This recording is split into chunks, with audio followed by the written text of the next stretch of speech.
For the W211 chassis, the wagon or S211,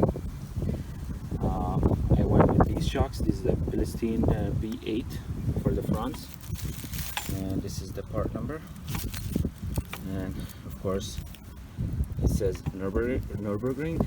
That's what you want, right? So these are the slightly lowered shocks for lowered ride height, because I want to drop it a little bit on the front, and we'll see how these fit. You jack the car up, and then remove the wheel, undo these three nuts, which is the 240 underneath and 13mm on the top. If you have the old style that doesn't have removable ball joint, then you have to take this one off. This is 17mm, and you might have to counter hold it, and then you get the ball joint separator and you separate this. After you separated this control arm, then you have two 21mm to remove this bolt.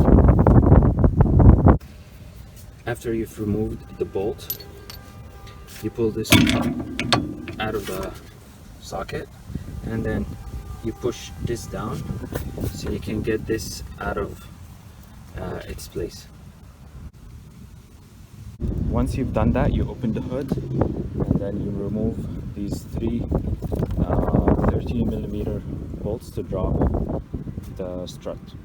Next to each other, you'll realize that the Bilstein is slightly shorter than the stock strut, just for lowered ride height. I used the same spring. It's non-sport, the regular. This is the regular spring for E320 non-sport package. To know when installing it, this there is a dot here, and this points to the front of the car. So the ones, the two bolts that are closer to each other are towards the back, and this one that's a little bit further away points towards the front. Then the installation is in reverse order, and then you preload the suspension, you jack it up, and then you tighten the bolt.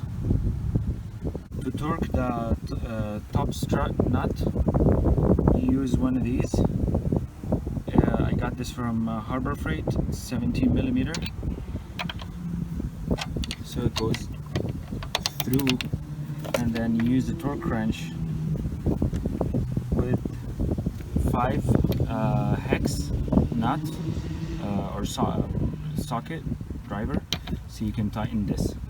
To the rear dampers, you need to remove this first, and then you have to remove this trim piece.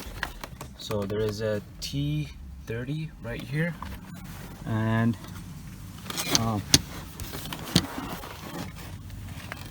you remove, there is a piece, trim piece here. You remove it, it's just clipped in place. You pry it and with the trim tool, and then you remove it, and then you remove this from the backrest locking. Then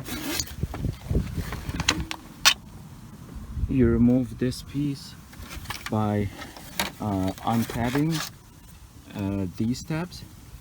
You pry them very carefully because you don't want to break the plastic, and there are three on this side and 3 on this side, and then you have another T30 here. There are 3 more on this side, one here, and one down here, and then you remove these 2. Those are 13mm. One last thing, under the rear seat there is this 10mm plastic nut, and this before you can remove it. Do the damper top screw, you use a No, this is hex 5 millimeter Allen key, and I jammed this with this screwdriver to be able to rotate it.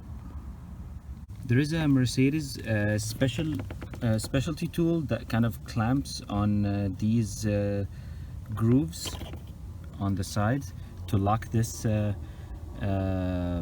plate while you undo it, but I don't have that, so you can just jam it with anything and it works. For the rear, first you remove these plastic screws, so you push them from the middle and then you pull them from underneath. So there is one here and one on the other side, 16 millimeters on both sides. For the rear, I'm using Bilstein B6. That's a part number. The problem with the wagon is that you can't use regular shocks. The sedan shocks are about 4 inches or 10 centimeters longer than these. So the only available aftermarket performance are these Bilstein, and there are no B8s, there are only B6s. That's the only thing that you can get. So this reservoir goes towards the rear because there is no space, as I'm going to show you right now. Here, there is no space for this reservoir to be in the front, so it has to be in the back. And then you pry it and you get it to seat properly in here. Don't forget to swap these from the old shocks to here. I almost forgot them.